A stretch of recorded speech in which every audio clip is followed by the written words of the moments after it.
Two of Europe's most exciting youngsters, Malick Yalcouye and Sverre Nypan, have moved to the Championship. Here's why these moves matter.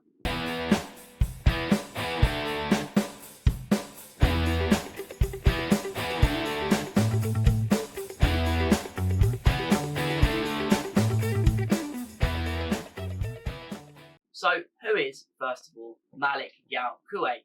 Well, he's a midfielder from the Ivory Coast, and he was a standout youngster at IFK Göteborg in Sweden before joining Brighton and having a breakout season on loan at Sturm Graz in the Austrian Bundesliga, where he won the league and earned many plaudits.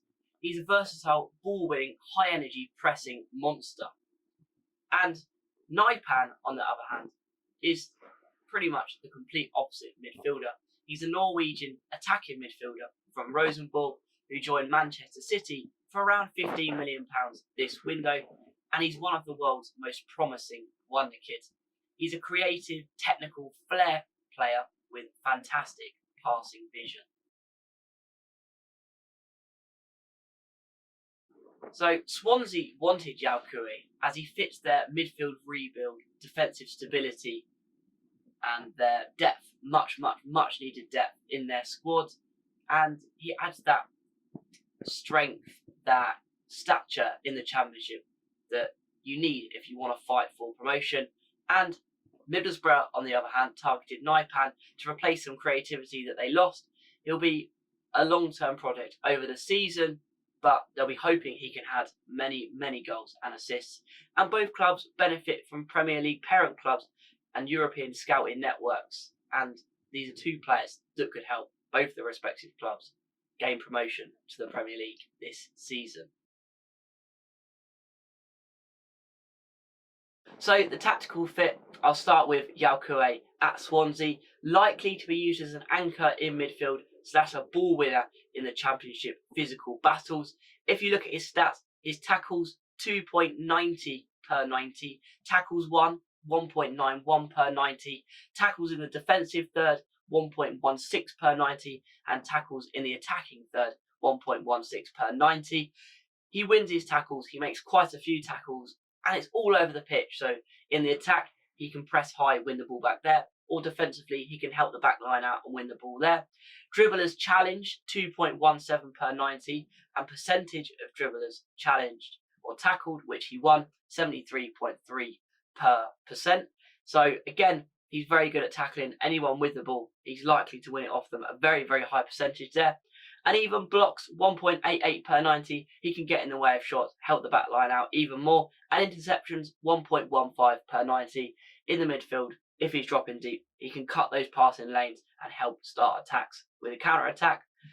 Even his passing as well is another fantastic attribute of his, very important for a midfielder that's going to play in the attack and in the defence. Completed passes 31 per 90, 85.9% of them completed.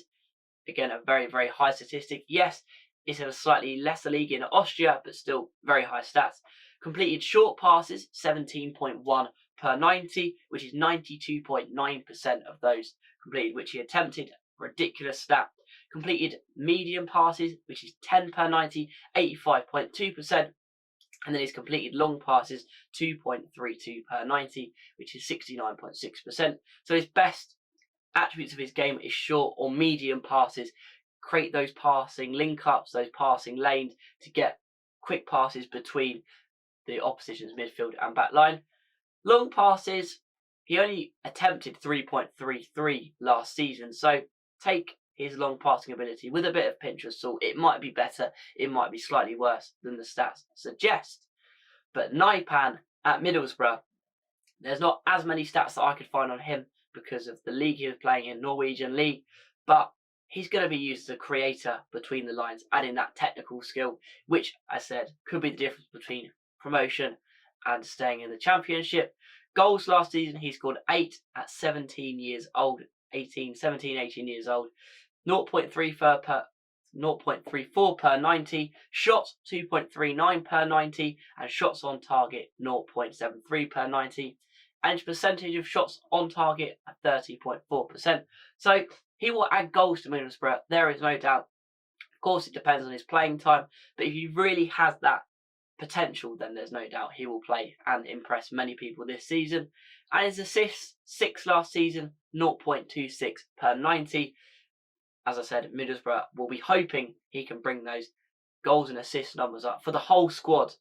And yeah, even if you look at these two tactical heat maps, on the right hand side here, you'll have Yalcouye. You can see he's all over the pitch, on the left, on the right, in the attack and in the defence. Whereas Nypan is slightly over to the left hand side in the attack. Two very different players, but two players I'm sure are going to be crucial for their two teams this season. But what does this mean for the two players' futures as they'll be going back to their parents' club after the season? Well, they're going to be stepping stone loans, that's for sure. Yalcouye, this could be his path into Premier League football, whether that is coming back to Brighton or whether that's staying at Swansea for another season on loan, or maybe them even buying them. That seems very unlikely, as he's been said to be the Baleva replacement when he inevitably leaves Brighton next summer for a huge figure, 115 million pounds. And Nypan, this is about him adapting to the intensity and the physicality of English football at the age of 18. It's a high risk, high reward championship loan, but one that Manchester City will be hoping pays off, and he could be included in their first team next season as Yalcouye with Brighton as well. Brighton love their high risk, high reward loans in the Championship. Some pay off, some don't. Blackburn springs to mind. Rida Kadra, his loan didn't pay off at Blackburn, but Van Heck and Yasin Ayari are two of Brighton's most important, most crucial players this season and last season. So high risk, high reward. If it pays off massively. But in conclusion, two of Europe's brightest talents are testing themselves in one of the toughest leagues in the world. Can they thrive? I think so. And I love these loans. I love when two brilliant players go to the Championship, who many people would probably consider to be too good for the Championship. But if they can adapt to that physicality, then wow, they are going to achieve their potential. But let me know in the comments what you think of Yalcouye, what you think of Nypan and the two loans down to the Championship. Can they thrive? Will they have a disappointing season? Will one of or both Swansea and Middlesbrough come up to the Premier League next season? Let me know, but subscribe, like for more Wonderkid young player content or any player content. As a matter of fact, check out the TikTok, Louis Selling, more videos going up. Did a couple of videos on Brighton's under-21 squad. There's a new series as well on there, which I'm sure you'll enjoy. But yeah, I shall see you very, very soon for another video. Thanks for watching. You know the outro by now. Do it with me. Adios.